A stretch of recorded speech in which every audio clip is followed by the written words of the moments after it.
Enfoiré, bonsoir à tous. Ce n'est pas de l'insulte, mais un calembour que l'auteur utilise bien dans cet ouvrage. Le sniper ou chroniqueur, vous le connaissez bien, c'est Ibou Fall.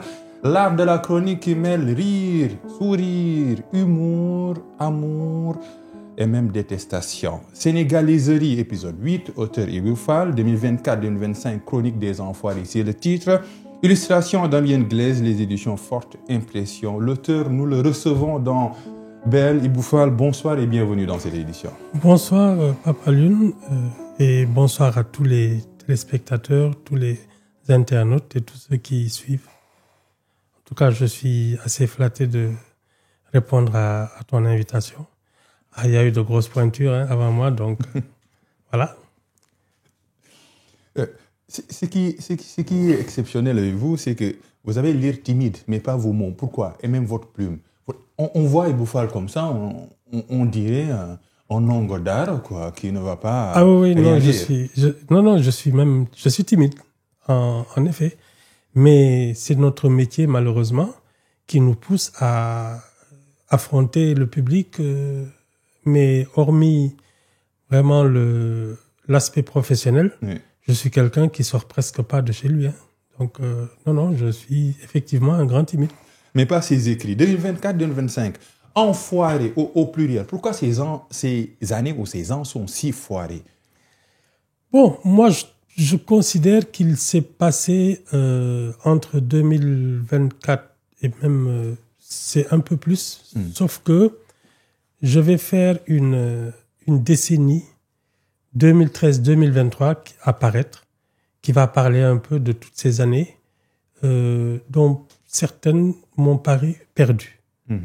Et 2024-2025, pour moi, c'est vraiment le summum.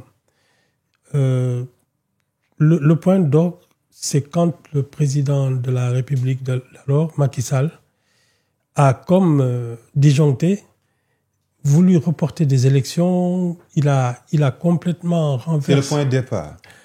C'est le point d'orgue. Ça a commencé bien avant, oui. Parce qu'il s'est passé des situations assez glauques, assez loufoques sur le plan politique, où vraiment la morale n'avait pas beaucoup de place. Mais ensuite, je pense qu'à un moment, le point d'orgue, c'est quand Macky Sall décide de reporter les élections, d'amnistier des gens, etc. Et heureusement que le Conseil constitutionnel l'a rappelé à l'ordre. Mais c'était parti dans tous les sens. Et je pense que depuis, nous ne sommes plus dans une logique très républicaine. Parce qu'à partir de la loi d'amnistie qui efface quand même des crimes de sang et beaucoup de dégâts, certains ne sont pas d'accord avec ça. Ils disent que, voilà. Non, mais on ne peut pas. Que ce soit torture, les crimes, voilà. On ne peut pas effacer. C'est puni par la Convention internationale. On ne peut pas effacer ce qui s'est passé. Parce qu'il y a eu quand même des personnes qui ont perdu la vie. Moi, ce qui m'a le plus indigné, ce sont 2 jeunes filles qu'on a brûlées dans un bus. Parlez du bus de Yarar? Oui. Il y a eu 2 jeunes filles qui sont mortes brûlées par un cocktail Molotov. Et je trouve inadmissible qu'on puisse penser que ce qui s'est passé doit être effacé. Et d'autres qui sont morts par balle. Ceux qui sont morts par balle, par couteau, etc. Il y a eu Abdoulaye Keïta, par exemple, des coups de... Oui. 16 ans, 17 ans. Il faut que la lumière soit faite parce que les Sénégalais ne peuvent pas mourir sans que personne ne sache pourquoi ni comment et que les meurtriers soient impunis. Vous parlez de la loi d'amnésie même dans cette chronique, c'est à la page 236. C'est ça. Amnistie égale amnésie selon vous? On efface les faits. Ça veut dire qu'il ne s'est rien passé. Mais attendez, le respect de la mémoire de ceux qui sont partis, le respect de la douleur des familles qui ont perdu les leurs, on ne peut pas amnistier ça. Le minimum qu'on leur devait, c'est que la justice éclaire tout le monde. Maintenant, les familles, si elles veulent accorder le pardon, c'est leur problème. Ça relève de leur responsabilité et de leur... Mais le président de la République ne peut pas effacer des vies humaines. Mais aujourd'hui, quelle est la suite? Il y a blocage partout. Blocage juridique même, avec le rejet de la loi interprétative. de Amadou Ba. C'est un rejet, qu'importe les supputations qu'on peut faire. Moi, ce que j'en pense, c'est que le régime qui ne sera ni de l'APR ni de PASTEF, et j'espère que ce sera le prochain régime, pourra régler cette 2029. affaire. Ah oui. Parce que et PASTEF et l'APR sont impliqués dedans. C'est idyllique, ce souhait-là. Parce que ce sont les deux forces. En tout cas, non, je ne crois pas que tout soit acquis d'avance. La vie politique nous a réservé plein de surprises et il se peut bien que ces gens-là ne durent pas. Vous croyez au MOSDEM parce que c'est le titre d'une chronique. MOSDEM, il sera une première fois. C'est à la page 243. Ce que je pense, c'est qu'il y aura au moins un problème de candidature. Ah ouais? À PASTEF. Il faudra bien qu'on choisisse entre le président de PASTEF, Ousmane Sonko, et le président de la République. Pourquoi? À la présidentielle, il ne peut y avoir qu'un candidat de PASTEF. Oui, mais il y a un slogan, Diomaye Moïse Sonko. Oui, mais ça, c'est un slogan. Mais une candidature ne demande qu'une seule personne. Il faut qu'un seul candidat. Il ne peut pas y avoir deux candidats de PASTEF. Soit, il y en a un qui va s'aligner derrière l'autre. Oui. Si c'est le président qui s'aligne derrière l'autre, c'est bien MOSDEM. Mais c'est le même projet, non? C'est le même régime, non? Oui, mais c'est pas le même président. C'est pas la même personnalité, c'est pas les mêmes du tout. Tempérament, ni rien du tout. Moi, j'ai dit, ils n'ont rien à voir. Oui, vous dites que Diomaye n'est pas Sonko. Non. Du tout. Qu'est-ce qui les différencie? Le tempérament. Un truc très simple. Diomaye est resté en prison pendant plus longtemps que Sonko. On n'a même pas entendu un soupir. Personne, rien. Sonko, son séjour carcéral, il y a eu toutes sortes de... Oui, même ses épouses, tout le monde, tout le monde en parlait. Diomaye est resté en prison. Il n'a même pas soupiré. C'est pas les mêmes personnalités. Mais qui composent un même projet qui s'appelle PASTEF. Alors, le projet dont on parle, eux-mêmes, ils ont reconnu qu'il était encore à l'état de rédaction. Ouais. Mais peut-être il ne sait pas. Voilà, c'est pour se parfaire. Non. Vous n'avez jamais cru au projet? Non, parce que... Et pourquoi ça a marché? C'est 54%. Non. En fait, non, les gens se sont débarrassés... C'est un score soviétique même. Ils se sont débarrassés d'un régime. Parce que je suppose que les Sénégalais, après 12 ans de Macky Sall et son régime, n'en voulaient plus.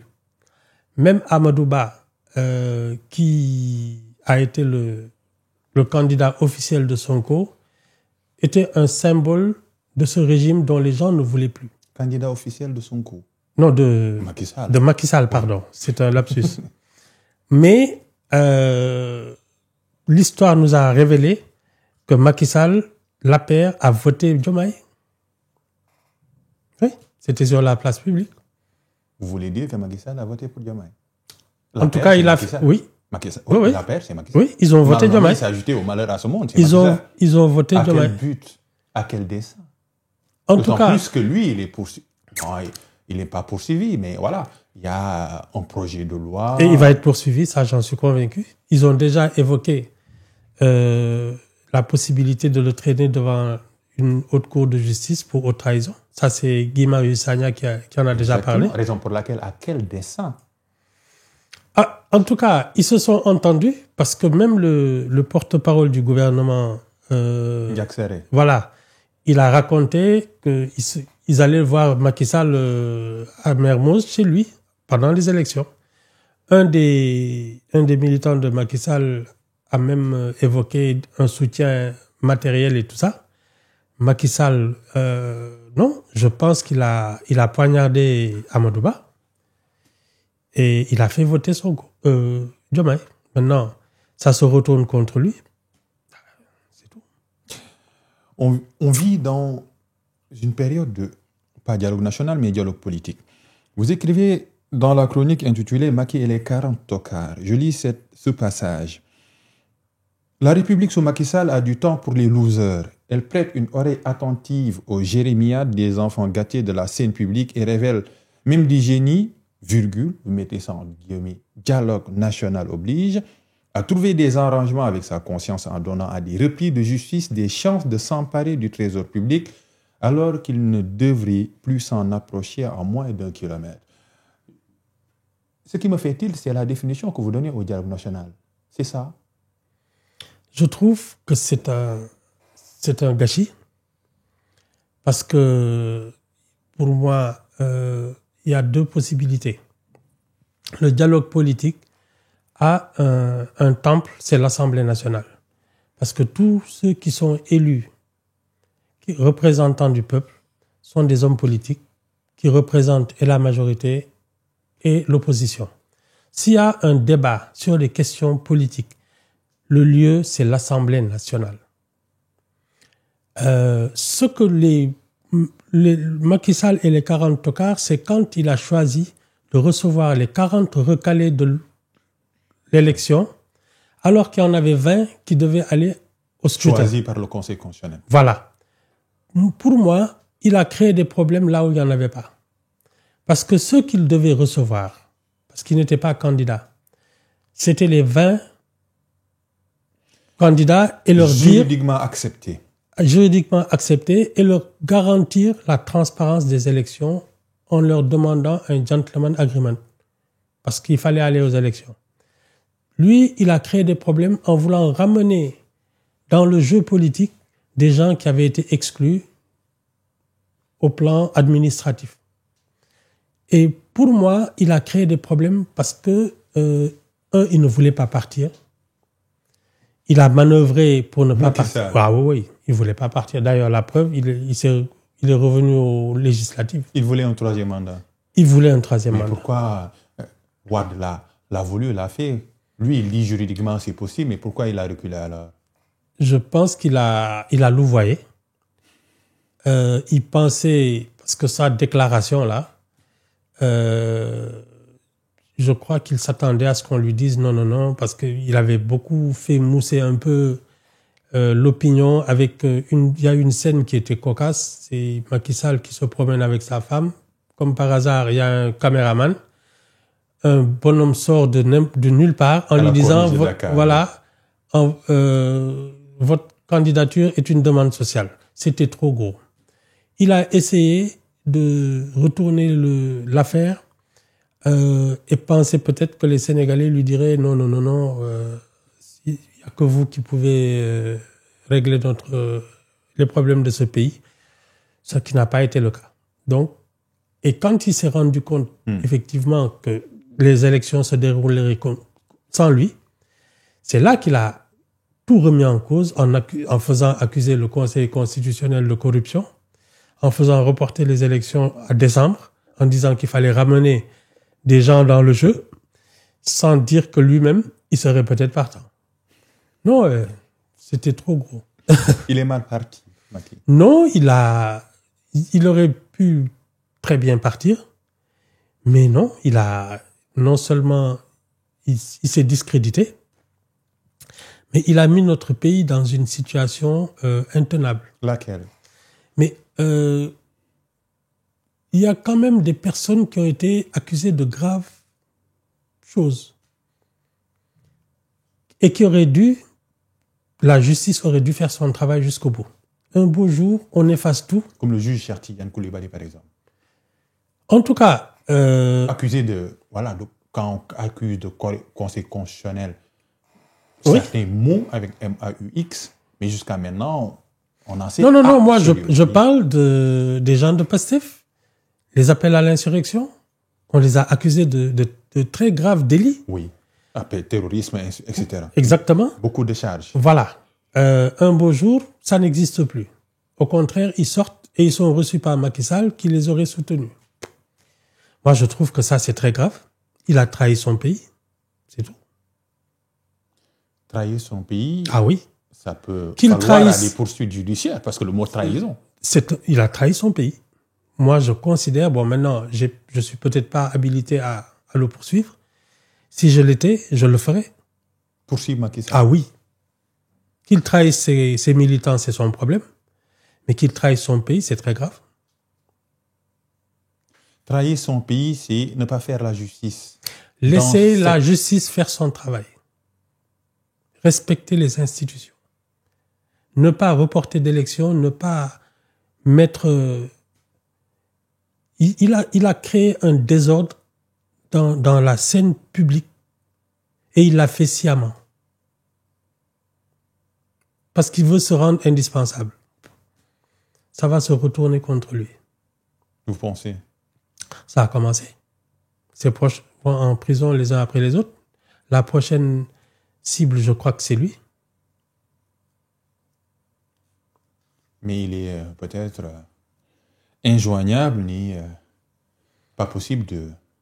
En tout cas, c'est quand même curieux que même candidat, en fait, tête de liste aux législatives, il n'ose pas venir au Sénégal. Il sait ce qu'il attend. Il ne sortirait pas de son pays. En tout cas, il est libre de venir ici quand même. Officiellement. Oui. En tout cas, il ne vient pas. Même pour mener une campagne électorale, il ne vient pas. Il l'a mené par WhatsApp. Du dialogue national au dialogue politique, qu'est-ce qui change? Pour moi, le dialogue politique, c'est des états-majors qui décident de discuter pour voir comment gouverner ensemble. Ce qu'on est en train de faire, c'est un grand place. Grand place? Oui. Il y a de tout et n'importe quoi. Grand place, c'est wax sa khalat. Oui, non, tout le monde va venir discuter. Macky Sall l'avait fait et on avait vu un peu toutes sortes d'individus qui ne comprennent rien à la chose publique et qui ont pris la parole. Mais parce que la réponse... Ça a été la même chose avec les histoires de justice. Moi, j'ai vu des assassins de juges venir donner des leçons de morale aux magistrats. C'est inadmissible. Parler de Maître Sey. Oui. Il y a une chronique qui lui est dédiée. Voilà. Non, les gens s'amusent avec le débat public parce que le débat politique a un siège, c'est l'Assemblée nationale. L'action politique, pour moi, relève de l'exécutif, la gestion de la cité, et ceux qui pensent que la cité n'est pas bien gérée, c'est-à-dire soit on s'oppose parce qu'on est dans l'opposition parlementaire, soit on n'a pas de représentants là-bas, et il y a la liberté d'expression, de manifestation. Ça, c'est pour moi, c'est la vie politique normale. Mais la réponse à ces critiques, c'est qu'on ne doit pas attendre une crise pour organiser un dialogue. Mais il n'y a pas de crise. Oui, c'est ça, oui. Qu'il faut organiser un dialogue politique en temps de paix, mais pas en temps de crise. Mais justement, ils ont l'air de dire que... Parce que si on suit le raisonnement des nouveaux tenants du pouvoir, le pays est en ruine, les institutions ont des problèmes, le système électoral est compliqué, ça veut dire que les choses sont en train de s'effondrer. C'est pour ça qu'il faut dialoguer. Alors, moi, je pense que tout le monde devrait se plaindre du système électoral, sauf Pastef. Pourquoi? Mais ils ont gagné. Même dans l'opposition, ils raflaient ils ont mis le parti au pouvoir en minorité aux avant-dernières législatives. Hein? Ils ont pris des capitales, Ziguinchor, Dakar, etc. Un système électoral qui a des problèmes ne donne pas à l'opposition des forteresses. Mais le revers de la médaille, c'est qu'on a perdu des vies. Non, ça... À cause de... Non, ça, c'est la... contexte préélectoral. Non, ça, c'est le niveau du dialogue politique qui est tombé au niveau de faits divers. Le dialogue public, la politique, les gens, quand ils parlent de politique, c'est des invectives, des insultes, des accusations. On ne parle pas d'avenir, on ne parle pas de projet. On s'insulte. Alors, la violence verbale précède la violence physique. Ça, c'est pas les institutions ni le truc. Ce sont les hommes qui ne sont pas à la hauteur. Les hommes politiques. Ah oui. C'est malheureux, mais c'est pas l'élite qui est en politique. Je trouve que c'est des gens qui cherchent... Parce que les élites, est-ce qu'elles n'ont pas fui l'espace public? Ah, il y a de quoi? N'importe qui est habilité... La conquête électorale également, c'est descendre sur le terrain. Non, mais n'importe qui est habilité à faire de la politique.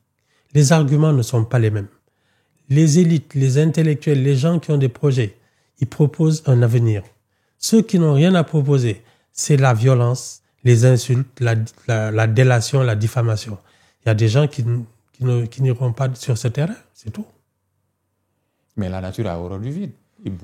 En tout cas, on a autorisé n'importe qui à faire de la politique. C'est pas le charme de la démocratie? Non. Pourquoi? La démocratie, c'est pas le laxisme. Ça, c'est du laxisme. La démocratie, c'est quoi? C'est un ensemble de règles strictes sur le bien public, sur la vie publique, que tout le monde doit respecter. Or, nous sommes dans un pays où pratiquement plus de la moitié des citoyens, des adultes, ne savent ni lire ni écrire, ne comprennent pas les enjeux de la démocratie, parce que c'est un système sophistiqué qui demande de la culture, de l'instruction et de l'éducation. Ce n'est pas le cas de la majorité. Mais si c'est pas une exclusion, ça.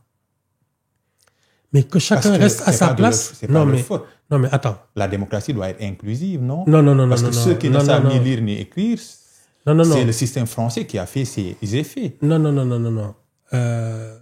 Chacun reste à sa place. Gérer une cité, ça s'apprend. Ça demande de la compétence, ça demande de l'expérience, ça demande une forme de stature et d'envergure. N'importe qui n'est pas habile. Même on peut être universitaire et ne pas en avoir l'envergure. La politique, c'est un art spécial. Mais parce que oui, tu as raison, parce que lire et écrire, parfois, ne vont pas de pair avec les valeurs. C'est ça. De gouverner. C'est ça. Vous parliez tout à l'heure, Macky Sall, de trahison, oui. Ce sont vos mots. Bien sûr. Et pourtant, c'est un ingénieur. C'est ça. Oui. Pour moi, dans un pays normal, il n'aurait même pas été directeur de société. C'est tout. Vous avez quoi avec Macky Sall, Alex? Non, j'ai jamais eu beaucoup d'estime. Parce qu'il y a une perception, on parlait un peu de la perception, c'est de la réalité. Mais vos amis patriotes pensent que vous êtes avec lui, par exemple. Mais ils peuvent faire ce qu'ils veulent. Moi, j'ai jamais eu d'estime pour lui, et je le dis tout le temps. Je vais sortir un livre, une encyclopédie de 600 pages sur la décennie machiavélique. Les gens verront depuis 2013 ce que je dis de lui. 600 pages. 600 pages. Ah ouais. D'ici le mois d'octobre. Vous n'avez pas d'estime pour Macky Sall? Non, du tout. Vous n'en avez pas pour Ousmane Sonko? Du tout. C'est la même engeance. Non, ah oui. Je pense qu'ils ont ramené le débat politique aux faits divers. On ne mérite pas ça.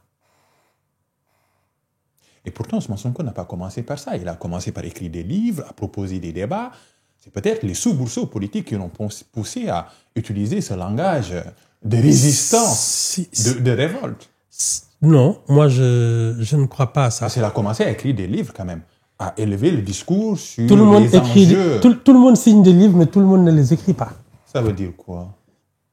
En tout cas, s'il avait écrit des solutions et il avait bien conçu ça, je pense qu'il n'aurait pas hésité à mettre en application ces solutions. Est-ce que c'est une obsession contre Ousmane Sonko? J'ai aucune obsession pour quoi que ce soit. J'analyse froidement les faits. Quand on a un projet de société oui. Et qui nous tient à cœur et qu'on a le pouvoir, on le met en application. Ça ne discute même pas. Vous pensez qu'il n'y avait pas de solution en amont? Dès les premiers mois de leur arrivée au pouvoir, ils ont avoué que le projet était en phase d'écriture. Ils ont dit ça en plein Conseil des ministres. Mais pour être plus inclusif, le projet. Oui. Il paraît que c'était 4000 cadres qui l'ont écrit. Quelqu'un a raillé sur Internet en disant, il suppose que chaque cadre a cotisé une syllabe. Oui, vous parlez un peu de cette chronique sur les 4000 cadres. Non, mais ne mélangeons pas les pédales. C'est un titre de vos chroniques. Je commence par le début. Bernard Pivot, figure emblématique de l'illustration et la défense de la langue française, Silani, n'est plus de cette vallée de larmes depuis le 6 mai 2024. Autrement dit, il est décédé. Personnellement, je m'incline devant sa mémoire, pas seulement par respect pour l'immense confrère, j'ai aussi envie d'emmerder les souverainistes, les panafricanistes, les indépendantistes, les fondamentalistes, les mauvais coucheurs, les frustrés de la quéquette et tous ceux que le complexe d'infériorité devant la culture française horripile. Ça signifie quoi? Vous êtes contre ces souverainistes panafricanistes, mais est-ce qu'ils sont contre la France ou le français? Ah si, France dégage. Et maintenant, c'est même français full camp. Parce que nos gens là... C'est la chronique ici. Non mais... Ah là là. Non, et puis, c'est devenu même une sorte de revendication. Alors, il ne faut pas se tromper. Ce n'est pas un complexe culturel. C'est un outil de travail. La langue française. Ah oui, c'est un outil de travail parce que d'abord, tous nos engagements internationaux se font en français. Donc, il faut maîtriser son outil de travail, qui est la langue française. Deuxième chose, le Sénégal est un grand pays francophone. Surtout parce que nous rayonnons, parce que nous sommes le fondateur de la francophonie. Ça, les gens ne semblent pas s'en rendre compte. Mais si nous sommes aujourd'hui un pays écouté, c'est parce que nous sommes les fondateurs de la francophonie. Senghor, quand il parlait de la francophonie à De Gaulle et à Foccart, les gens lui ont dit, mais attends, oui, c'est lui qui a insisté, qui s'est battu pour monter la francophonie.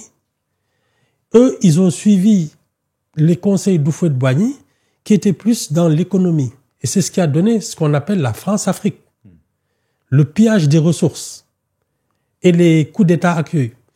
Senghor, qui a fait la francophonie, qui s'est battu pour ça, c'est devenu un organisme reconnu international. Et il leur disait, c'est l'espace culturel qui va faire notre force. Et il a eu raison.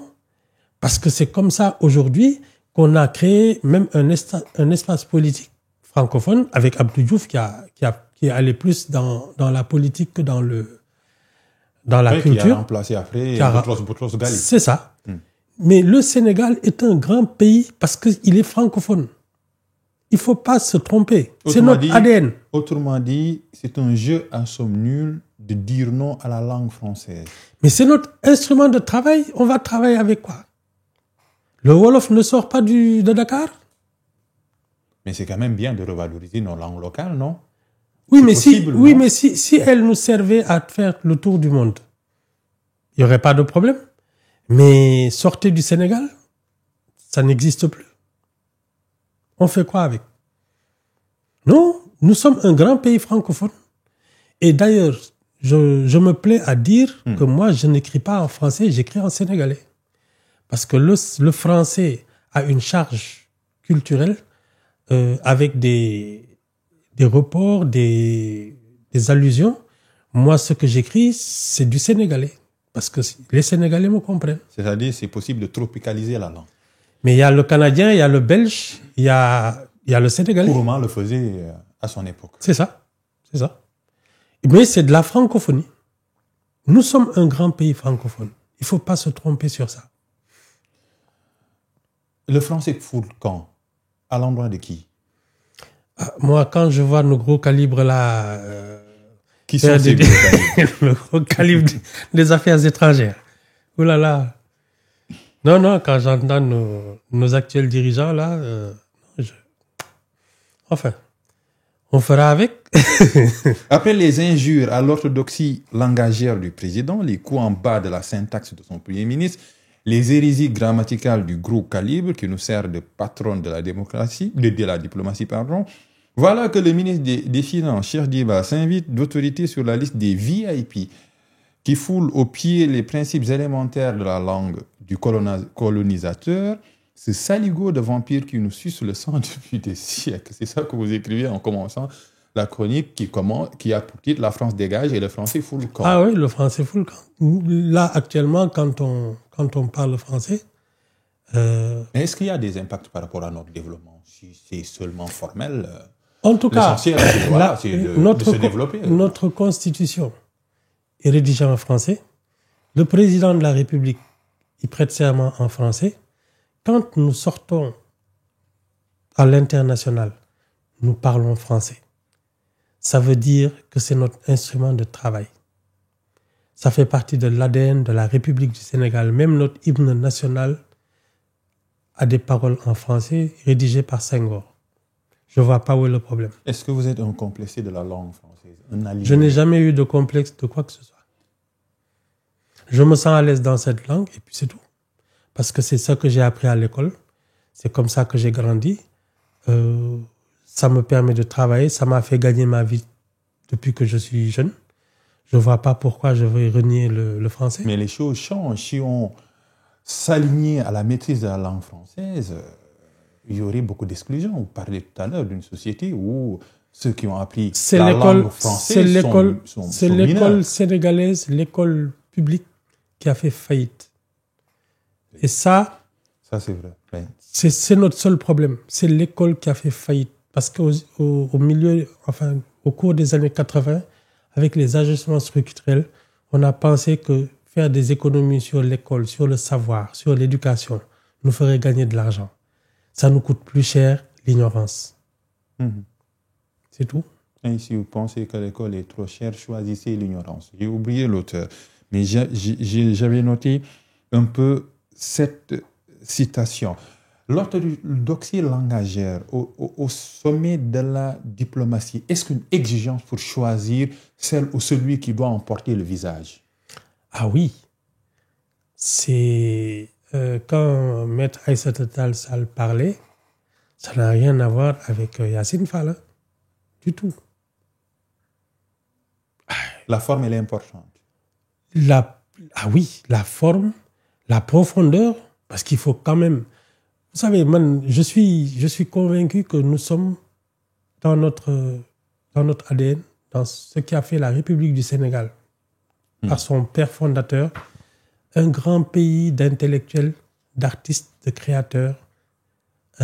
Et ça, l'expression artistique, dont la littérature, en font partie. Le savoir-faire sénégalais, la culture sénégalaise se vend dans le monde entier et c'était comme ça qu'on voyait le Sénégal. Un pays qui aurait dû être, parce que n'oublions pas qu'en 1966, on a fait venir tous les nègres du monde. Oui, le FESMAN. Le Festival mondial des arts nègres. Mais c'était pour moi ça le Sénégal, un pays de bon goût, où il fait bon vivre, avec des gens élégants qui ont du talent. C'est ça que nous avons toujours vendu. Le hall des Nations Unies a des toiles de maître de Sénégalais. Parce que Senghor vendait les artistes sénégalais, vendait le savoir-faire sénégalais. La culture. La culture. Parce que c'est ça qui précède après les industries et tout ce qui va avec. Alors, Abdou Diouf a changé de direction. En 80. Oui, parce qu'on venait à Dakar aussi pour étudier, non seulement pour s'habiller. Dakar, c'était une sorte de capitale. Senghor parlait d'Athènes noires, déjà. C'était, pour moi, le Sénégal, surtout avec la symbolique de Gorée et tout ce que ça représente pour les gens de la diaspora, aurait dû être le lieu de pèlerinage de tous les Noirs. Surtout qu'un des défenseurs de la négritude a été président du Sénégal. C'est un immense gâchis que d'avoir renoncé à ça. On a des Ousmane Sow, des sculpteurs immenses. Oui, des Youssou N'Dour qui font le tour du monde. On a des artistes, des Baaba Maal, on a des artistes, des gens au Sénégal qui ont fait le tour du monde. Je ne parle même pas de ceux qui ont occupé des postes aux Nations Unies, comme Matarmbo, la culture, toujours. Cheikh Fall, des gens comme ça. Mais les Sénégalais ont toujours su s'imposer dans le monde. Aujourd'hui, c'est une décrépitude. Vous avez la nostalgie. En tout cas, j'aime pas les passéistes, mais voilà. C'est difficile de caser un Sénégalais maintenant sur la scène internationale. Bon, on a Souleymane Bachir qui enseigne aux États-Unis. Non, mais il y en a beaucoup qui sont. Mais il le doit à son talent. Il ne le doit pas à la diplomatie sénégalaise. Mais la diplomatie sénégalaise était capable de faire nommer quelqu'un. Parce qu'il y a un mode hôte qui se prépare, par exemple, à la BAD. Oui, mais même notre président de la fédération, là, il voulait aller à la FIFA. Augustin Senghor. Ça ne s'est pas passé. Il s'est fait coiffer. Ouais. Il y avait même le secrétaire général du CNOS, Seydina Diagne, qui a voulu, je ne sais pas où il voulait aller. C'est pas passé. C'est notre diplomate. Mais pourtant, on a de grands diplomates. C'est quoi? Qu'est-ce qu'on appelle grand diplomate? Le gros calibre. Non, les grands diplomates, ce sont ceux qui sont à l'ombre, au fait. Parce que ceux qui sont sous les projecteurs, sont les ministres. Mais les grands diplomates travaillent en catimini, non? Le premier diplomate, c'est le président de la République. Oui, c'est lui qui définit la politique étrangère. Maintenant, quand le président de la République a de l'envergure, quand il parle, le monde entier l'écoute, c'est plus facile pour les Sénégalais après de s'imposer ailleurs. Wade, quand il parlait, on l'écoutait. Senghor, quand il parlait, on l'écoutait. Diouf, quand il parlait, on l'écoutait. Macky Sall? J'en suis moins sûr. Bon, Diomaye. Il avait il parle même pas. C'est-à-dire? Diomaye est un taiseux. C'est-à-dire? Taiseux. Moi, je le vois pas dans les grands rendez-vous. Hein. Et pourtant, il voyage. Il revient de la Guinée-Bissau. Il était aux Nations Unies. Guinée-Bissau. Oui. Qu'est-ce qui se décide? Qu'est-ce qui se décide? Bon voisinage. Oh non. Ouais. Moi, j'ai un problème justement. La Guinée-Bissau, c'est la Casamance. Non. Vous parlez de la Casamance à la fin. J'ai un problème avec justement l'orientation actuelle de nos dirigeants. Parce que récemment, le Premier ministre est allé au Burkina. Nous sommes un pays de démocratie. Il n'y a jamais eu de coup d'État. Nous organisons des élections régulièrement. La presse, quoi qu'on en dise, est libre. Aller cautionner des putschistes, c'est pas l'ADN sénégalais. C'est la signification que vous donnez au déplacement du PM chez Ibrahima Traoré. Oui. Nous, on ne devrait pas fréquenter ces gens-là. On peut avoir des relations cordiales. C'est ça. On peut ne pas leur parler. Oui, on peut leur parler, mais on ne les cautionne pas. Parce que c'est pas à nous de cautionner des putschistes. Comment a-t-il cautionné les putschistes? Comment? En y allant. En y allant et en faisant des déclarations sur la CEDEAO devant des gens qui ont justement quitté la CEDEAO. Ça veut dire que c'est vous qui êtes dans le vrai. Il a dit que la démarche adoptée par la CEDEAO n'était pas la bonne en cette période. Oui, mais moi je pense que comme nous sommes encore membres de la CEDEAO, c'est au sein de la CEDEAO que le Sénégal devrait le dire. Et je rappelle que la diplomatie est la chasse gardée du président de la République, pas du Premier ministre. Il ne devait pas parler de la politique étrangère. Non. En Burkina Faso. Non. C'est le président de la République qui définit la politique étrangère. Mais c'est son Premier ministre. On a un cas spécial quand même au Sénégal dans la lecture analytique de l'enjeu politique, c'est que le leader du PASTEF est Premier ministre. Mais PASTEF n'est pas au-dessus de la République. Le problème entre Senghor et Mamadou Dia, c'est que Mamadou Dia pensait que le parti primait la République. Senghor a fait le contraire. Pensait le contraire. Et c'est la République qui est au-dessus de tout et de tout le monde. PASTEF ne peut pas être au-dessus de la République. Le patron de PASTEF ne peut pas être le patron du président de la République. C'est son Premier ministre. Il peut être envoyé. Il veut un Premier ministre super fort. Non. La Constitution... Il veut des DG forts, des ministres forts. Non. Je pense que ce qui est important, ce n'est pas des hommes forts. Ce sont des institutions fortes qui protègent tout le monde. Il faut pas se tromper. Ce sont les institutions qui font les pays. Les hommes passent et trépassent. Ce sont les institutions solides qui font que depuis 1960, les régimes se succèdent et le pays fonctionne. Ce n'est pas des hommes forts, ce sont des institutions fortes. Des institutions fortes, vous en parlez également. Et parlons un peu de la société. Nouveaux riches, nouveaux pauvres. Vous êtes contre ce que vous appelez un misérabilisme. C'est-à-dire? Ça veut dire que chaque fois que des autorités arrivent, un nouveau régime, mais ceux-là en particulier, Alors, ils s'intéressent à ceux qui sont trop riches pour être honnêtes. Alors que, pour moi, l'urgence, c'est de s'intéresser aux gens qui sont trop pauvres pour être heureux.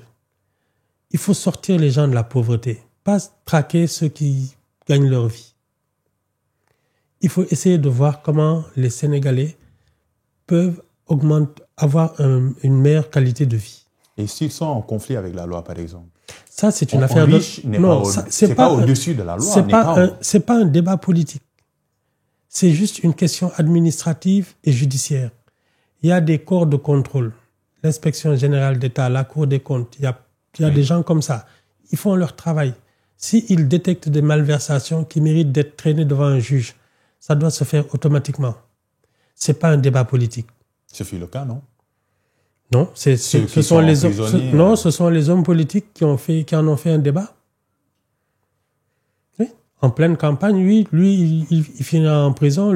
C'est sa dernière campagne électorale, etc. Mais c'est bien de rappeler que les rapports ont été écrits du temps de Macky Sall. Non. Moi, ce que je dis, et je le maintiens, c'est que nous n'avons rien à gagner à discréditer nos élites. Maintenant, il y a des corps de contrôle qui sont là pour surveiller la gestion du pays. Quand il y a des malversations qui sont avérées, que ce soit automatique, que ça se règle devant les tribunaux et que ça ne soit pas l'objet d'un débat public. Que les choses se règlent parce que c'est normal. Vous soupçonnez ça ne doit pas être exceptionnel. Contre les riches au Sénégal? On ne doit pas être riche. En tout cas, c'est une gageure d'être riche. Le président de la République a même encouragé ce qu'il a appelé les lanceurs d'alerte. Oui. Ça veut dire si vous croisez des gens qui sont trop riches pour être honnêtes. Ça, c'est pas un lanceur d'alerte. Les gens sur les réseaux sociaux filmaient des maisons en disant ça c'est un truc, c'est un voleur, etc. et balancer ça sur les réseaux sociaux. Non, et ça n'a pas commencé avec ce régime-là. Ah oui? C'est Abdou Diouf qui a commencé ça. La CREI, en 81, justement, encourageait la délation. Ça a commencé comme ça. C'est tout. Non, on a cultivé maintenant on nous a vendu la haine, parce que la meilleure manière d'expliquer aux gens qui sont dans la précarité, c'est de leur dire, le gars qui est en face de chez vous, là, qui roule en Mercedes, mais c'est lui qui a pris ta part, on vend la haine à des gens qui sont en colère. Mais et c'est très facile. Vous parlez d'institutions fortes, la justice est là pour réguler. Hein.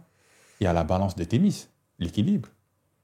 En tout cas, ce qui se passe, c'est que la classe politique, surtout l'exécutif, a tendance à se mêler de tout, de la justice, de l'économie, de prendre la place des gens, de faire des déclarations, de juger. Ce qui s'est passé justement avec la loi d'amnistie, c'est que ce sont les hommes politiques qui se sont substitués aux juges.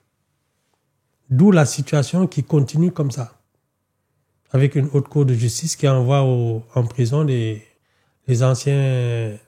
ministres de l'ancien régime. C'est que le problème avec le système, c'est que la cour de justice, le système peut dire, le nouveau système, qu'on l'a trouvé ici. Oui, mais c'est comme ça. Non, la haute cour de je dis que c'est la continuité de ce qui se passait avant.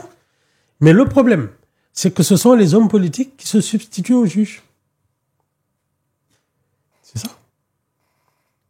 Qui décident à leur place. Qui est innocent, il faut effacer ceci, il faut faire cela, celui-là, il faut le jeter en prison, etc. Mais attends. Le tableau est trop noir. Est-ce qu'il y a des perspectives? Est-ce que l'espoir est permis, Iboufal, pour terminer?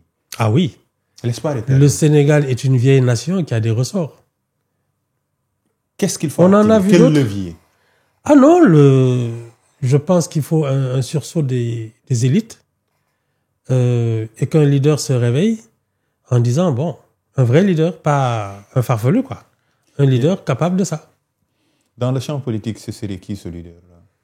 Je vois pas. Je vois pas. Il n'y en a pas. Ah, non, si, il y en a sûrement, mais je vois pas. De toute façon, c'est la seule vérité est celle des urnes. Hein. C'est sûr. En 2029, vous parlez un peu d'élite. C'est quelle élite? Parce que vous tirez également sur la société civile. Non, c'est pas la société civile, justement. Ce sont des imposteurs. Parce que la société civile... C'est trop fort. Ce sont des imposteurs. Mais comment ça? Les droits de l'homiste, là, il y en a 4 ou 5 qui passent leur temps à dire, oui, qui se mêlent de tout, qui qui mettent le feu, ensuite qui viennent jouer les pompiers. Non, ça, c'est des imposteurs. La société civile. Il n'y en a pas au Sénégal? Quoi ça? Une société mais civile. Si, mais elle n'a jamais pris ses responsabilités parce que la vraie société civile, ce sont les gens qui animent la vie active. Le patronat, les syndicats, les mouvements associatifs, ceux qui tous les jours gagnent leur vie et font que ce pays-là fonctionne. Oui. Et par exemple, si eux, ils décidaient que l'économie serait paralysée, les syndicats de l'électricité, des transports, les banques, etc., s'ils décidaient que personne ne travaillerait, c'est ça la société civile. C'est des gens capables de faire marcher le pays et aussi de le paralyser. Ce sont ces gens-là qui étaient au Conseil économique et social et qu'on a dissous. Ils n'ont même pas soupiré. Mais on a traité cette institution de budgétaire. Mais c'est de la démagogie. Les conseillers, c'est de la démagogie. Le président a tellement de conseillers que... C'est de la démagogie. Ce sont des gens qui étaient élus par leur père, des syndicats patronaux, des syndicats d'ouvriers. Avec le président également qui... Maintenant, ce qui ne devait pas exister, c'est justement les gens que le président nommait. Oui. Ça a été... C'est comme à l'Assemblée nationale, tous les députés qui viennent d'une liste nationale, ce sont des taupes de l'exécutif. Les gens qui étaient au Conseil économique et social, qu'on a casé parce que c'est le président qui les avait nommés, ils ont pourri l'institution. Mais la vraie société civile résidait au Conseil économique et social, sans les hommes politiques.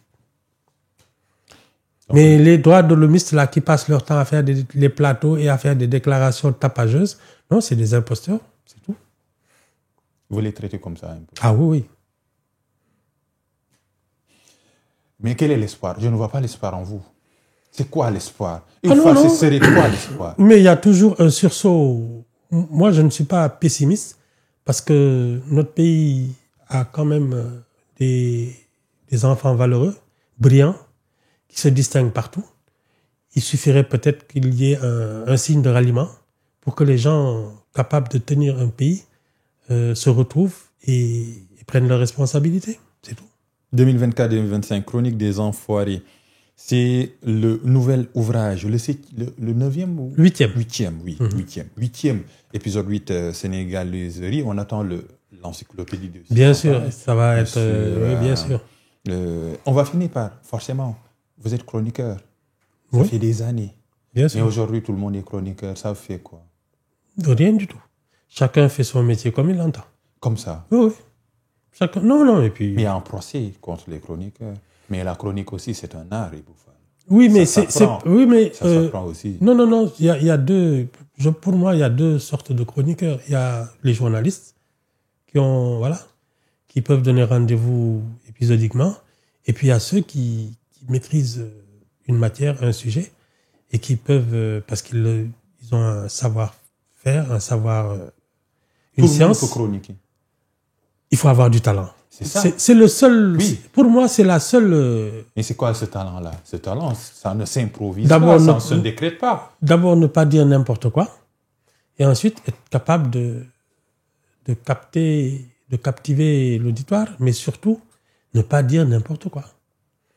C'est ce que l'on voit. C'est pourquoi je dis, est-ce que ce métier-là n'est pas trahi? Oui, mais ils sont au niveau aussi du grand public. Parce que les gens, ce qui les intéresse aussi, c'est les bagarres de borne-fontaine, les secrets d'alcôve, le bas de ceinture, accueil. Donc, oui, ils ont un public. C'est comme ça. Ou bien ils ont créé un public. Non. Nous sommes un pays qui, depuis toujours, on se mêle de ce qui ne nous regarde pas. On est très dans les rumeurs, la conciergerie. Ouais. En tout cas, merci beaucoup d'être là. C'est moi qui remercie. Mais merci beaucoup. C'est très, on ne sent pas le temps en vous écoutant. En tout cas, belle plume. Merci beaucoup pour cet ouvrage et merci beaucoup d'être là. Mais c'est moi qui vous remercie et à la prochaine. À la prochaine. Merci beaucoup à l'équipe de Dakar Podcast, très professionnelle. Commentez, likez et surtout abonnez. Rendez-vous bientôt dans Belle.